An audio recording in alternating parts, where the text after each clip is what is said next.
عبداللہ بن سہل، ایک تابعی بزرگ ہے، نام یاد رکھنا، عبداللہ بن سہل کہتے ہیں سیدہ زینب جب کربلا سے واپس آئیں تو وہ میری پڑوسن تھیں، 15 سال کہتے ہیں میں ان کا پڑوسی رہا ہوں، 15 سال، 15 امام شورانی نے اس کو لکھا ہے، 15 سال میں حضرت زینب کا پڑوسی رہا۔ کبھی ہوتا ہے نا کہ بی بی برقع پہن کے باہر نکل آتی ہے، بازار جانا ہے، دوائی لینی ہے، کوئی کام ہے، کہتے ہیں 15 سال میں پڑوسی رہا پر میں نے پردوں میں چھپی ہوئی زینب بھی کبھی نہیں دیکھی۔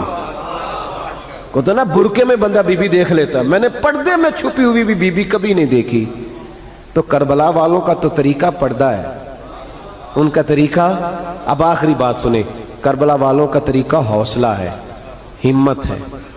ہمارے ہاں نا خودکشیاں عام، جھگڑا عام، لڑائی عام، اس کی وجہ یہ کہ حوصلہ کوئی نہیں، ذرا سی بات کوئی بندہ برداشت کرنے کو تیار۔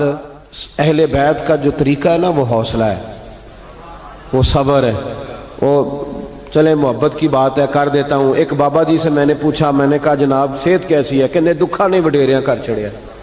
میں کہا کنی عمر ہے تہاڈی؟ کہتا میں عمر تے ایویں 76 کو سال ہے۔ تو میں کہا دکھاں تو بغیر بھی ہوں تساں وڈیریا ہی ہونا سی، بس کر دے، دکھوں کو بدنام کیا ہوا بلا وجہ، اب بس کریں، وڈیرے ہونا تھا کہ نہیں ہونا تھا؟ تو نہ دکھاں دا لا دیتا ہے۔ ہجوم غم میں بھی توہین نے ضبط غم نہ ہوئی، ہم تو اس احتیاط سے روئے کہ آنکھ نم نہ ہوئی۔ اللہ والے تو مطلب شکوہ کرنا ہر وقت شکوہ، حوصلہ ہی کوئی نہیں، سکون ہی کوئی نہیں، پریشانی بڑی ہے جی، آزمائش بڑی ہے۔ کبھی آپ نے کہیں سنا ہے کہ واقعہ کربلا کے بعد حضرت زینب معاذ اللہ نفسیاتی مریض ہو گئی تھی؟ امام زین العابدین، سیدہ سکینہ، حضرت صغرا، وہ حوصلے میں رہے، متوانا رہے۔ امام زین العابدین نے اس کے بعد بھی کئی دفعہ پیروں میں بیڑیاں پہنی، کئی دفعہ سادات کا خاندان چلا۔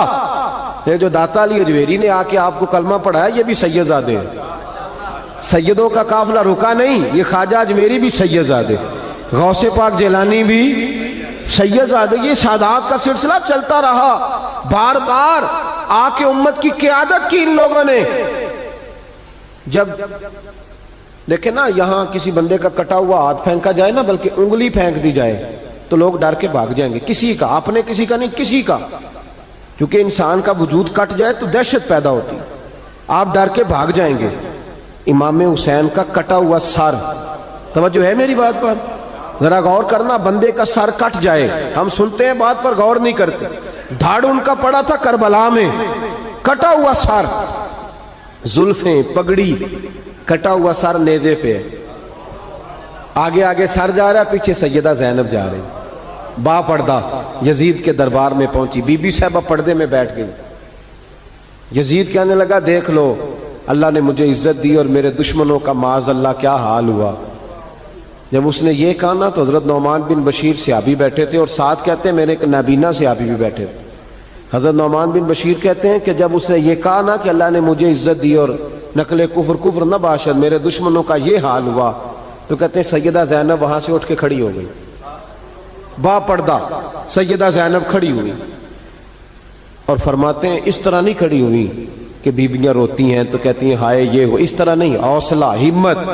اور جس طرح کوئی سیاںا خطیب خطبہ پڑھتا ہے اس طرح سیدہ نے خطبہ پڑھا، پہلے اللہ کی حمد کی، پھر نبی پاک پہ درود پڑھا، اور پھر قرآن پاک کی آیت پڑھی وَتُعِزُّ مَن تَشَاءُ وَتُذِلُّ مَن تَشَاءُ، یہ آیت پڑھی۔ کہتے سیدہ کی آواز میں وہ روب تھا، وہ گرج تھی، وہ وقار تھا، وہ اطمینان تھا کہ وہ نابینا صحابی میرا گھٹنا ہلا کے کہنے لگے نعمان علی آ گئے ہیں دربار میں، علی آ گئے ہیں۔ جبریل امی بول رہے ہوں جیسے، حکمت کے گوہر رول رہے ہوں جیسے، دربار دمشق میں بی بی زینب کا خطاب منبر پہ علی بول رہے ہوں جیسے۔ کہا یہ تو حضرت علی کی آواز، علی آ گئے کیا؟ علی آ گئے۔